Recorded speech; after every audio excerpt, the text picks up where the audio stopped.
welcome to the FARG Motorpool. We're here on a hill up above my hometown with the rest of the FARG crew. Say hello everyone!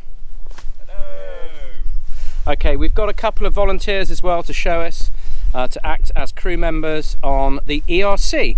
So this video is about the Panhard ERC90, also known as a Sage, which means spear in African.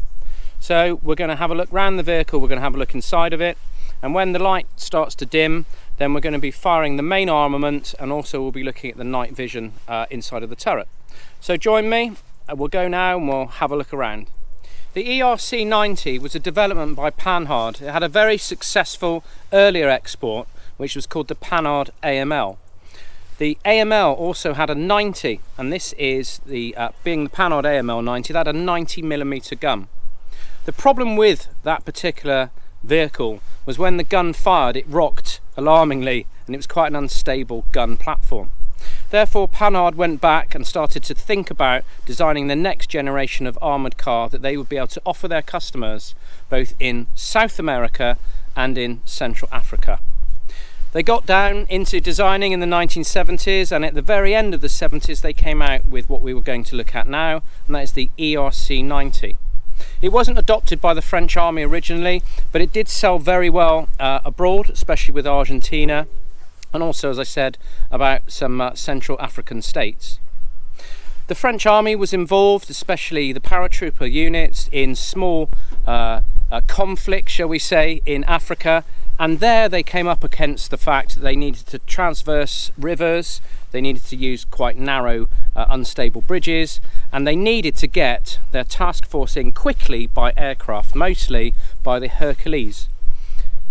So they were using the AMX-10, which was a large six-wheeled tank in effect, and I'm sure that you can find some reference material on the internet to see those.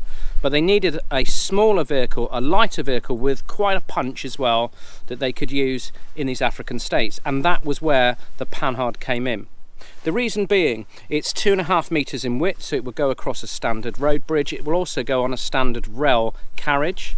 It's only 9 tons in weight, so therefore some of the decrepit bridges they came across in Africa, it would easily transverse those. And also, the French really wanted to make sure that this vehicle was NBC proof and able to cross rivers. So we'll look at certainly the water fording and amphibious capabilities later on in this video.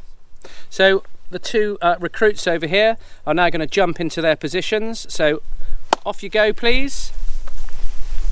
There's a door here, quite a small one, so he swung himself in, he's got his feet inside, and now he's sat, hopefully, in the driving position. He's going to take his rifle with him, which I think he's forgot, so we'll hand that in, and this will go into the slot behind him.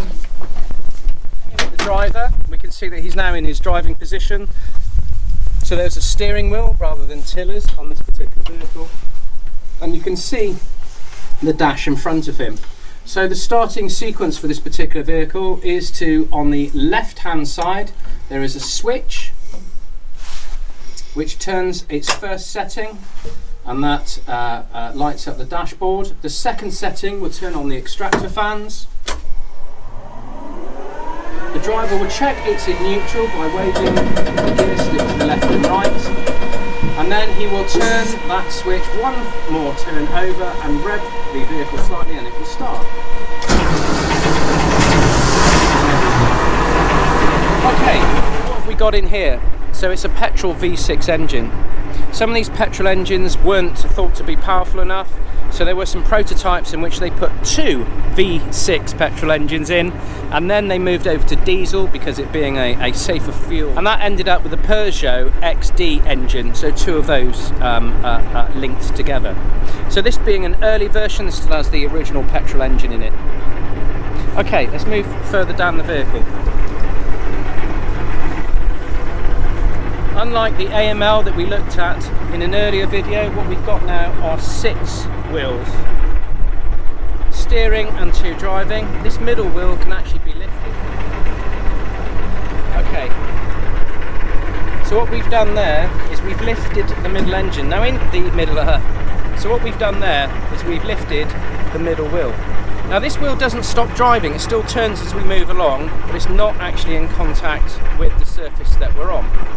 Now we're in, 4 wheels are in contact, so that's going to be a lot easier on roads, on tarmac surfaces, etc. We're here in a field at the moment, so we'll run with 6x6, so we'll get George to put those middle wheels back down. George, could you re-engage those middle set of wheels, please? Yeah. And again, you'll notice that those have now gone on. This is actually operated inside by hydraulic fluid, and so on the back of the engine is a hydraulic pump, and that is activating these and pushing them up and down. Interestingly as well, we have power steering, and also we have power assisted brakes.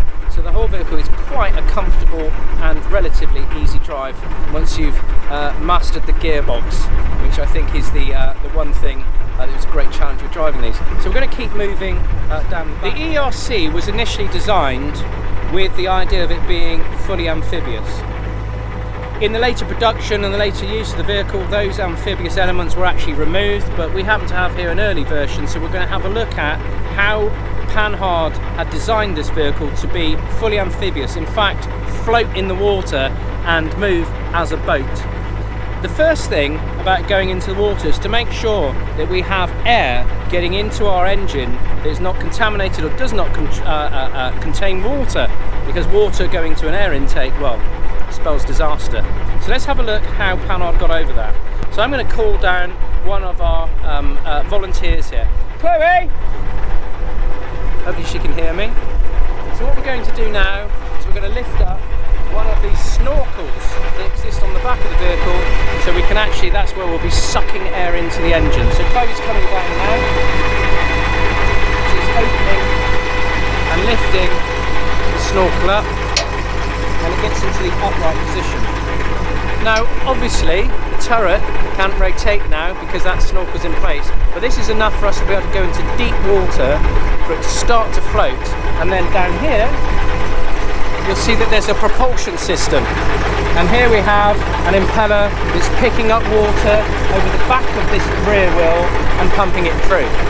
So how do we control the direction of the vehicle when it's in the water? Okay, so there's no rudder to speak of. What we do have are these covers. I must be careful, there's a hot exhaust in here somewhere, and these covers are controlled by the steering, and they move across, as you can see, over those impellers, and therefore then give direction to the vehicle as it's moving forward. So it's really good that we've managed to get one of the ERCs with that early propulsion unit in it, because in the later vehicles this was deleted. You may ask, how's it driven? Well, quite straightforward. We have down here a prop shaft, and that's coming off of the engine. So inside we have part of the gearbox, we can engage that for these to start.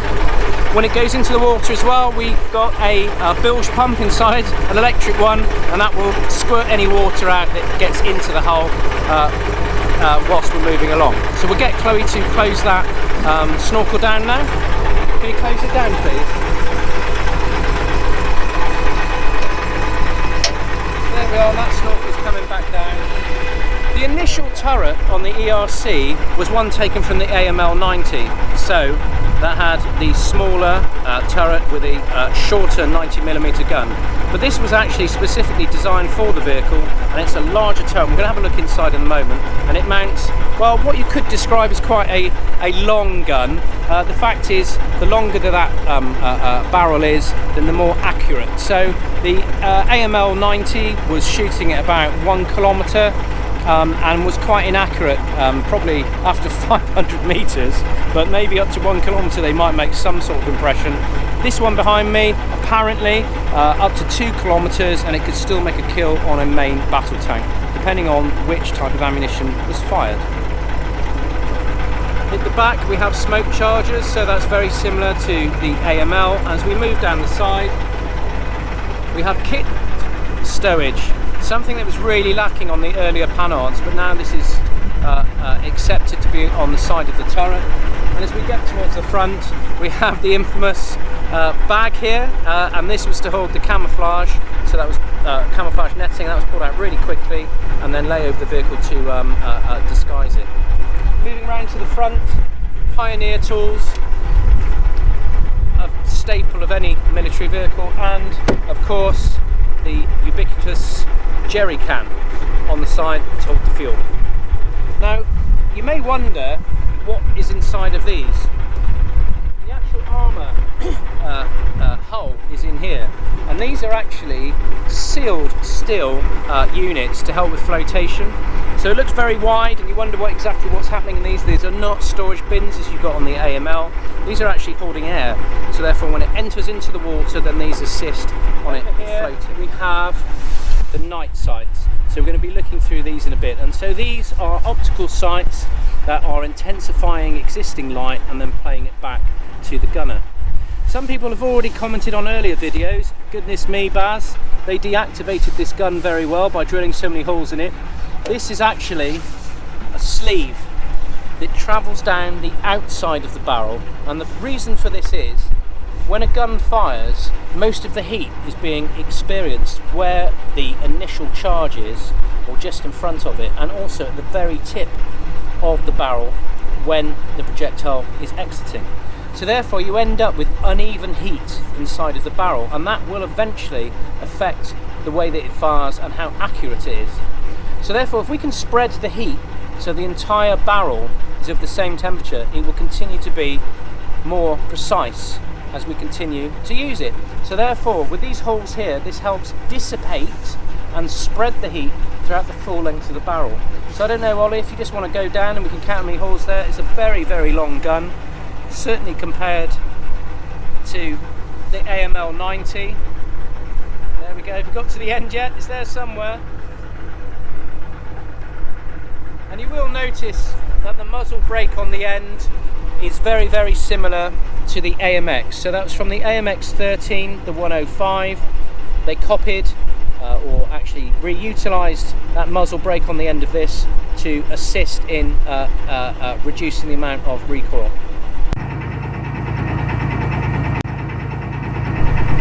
Here we are on the turret on top of the ERC90. So we've got Chloe down in the commander's position, well in fact we'll call it the gun layer's position, and therefore she's going to bring round the joystick so she can control the